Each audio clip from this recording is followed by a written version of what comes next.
I am currently in the city of Narva in the far east of Estonia. Even though Narva is in Estonia, it's almost entirely Russian-speaking.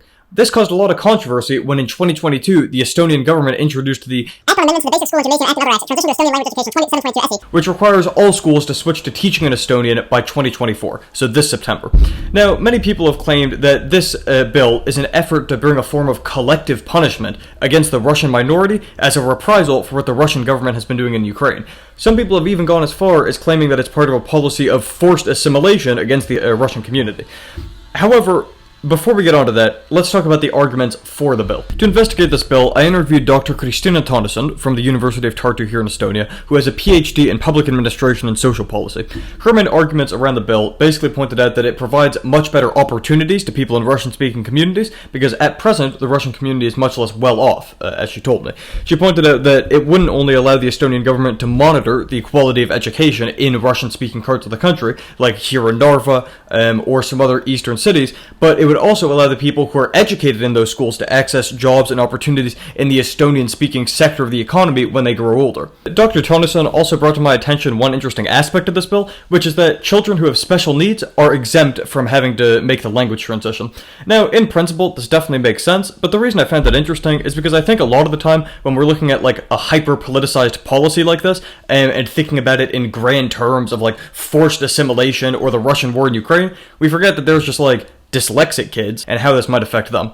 So I guess it's a good thing that the Estonian government took that into consideration. So how has this policy been criticized? Well, it's been criticized by a number of different groups, one of them being some UN officials. They've claimed that the policy could violate the UN Charter on Minority Rights, because it's getting rid of the Russians' right to have education and live public life in their own language.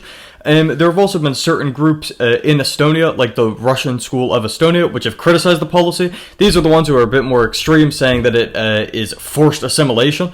And there have also been a lot of parents here in Estonia who have been quite against the policy. Frankly, I think a lot of people who are criticizing this bill aren't actually upset with the content of the bill, like, in a vacuum. It's a pretty normal pursuit for a government to want to standardize education, especially when there are these obvious socioeconomic disparities present in Estonia. But on the other hand, I think the part of it which really strikes a lot of people as upsetting is the timing. Because this bill has come at a time when there's peak skepticism, and some would even say Russophobia, among EU countries towards Russia, obviously given the invasion of Ukraine.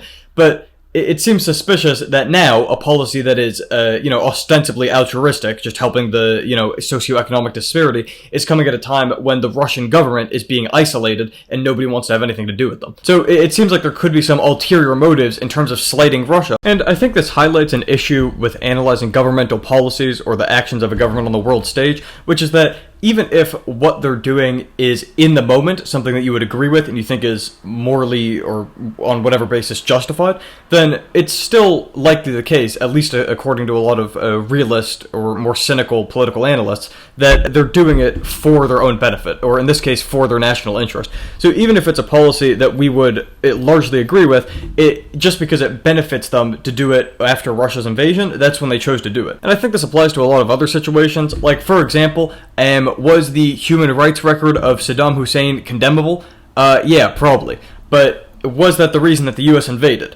No, probably not. And I think this makes it kind of difficult to say that certain politicians or certain governments are more in the right, because even if they're doing something that we would agree with, then it isn't necessarily true that they're doing it for the right reasons. So it's like, okay, should we still support them, knowing that the reasons that we're supporting it aren't the reasons they're doing it, they're just doing it for their benefit?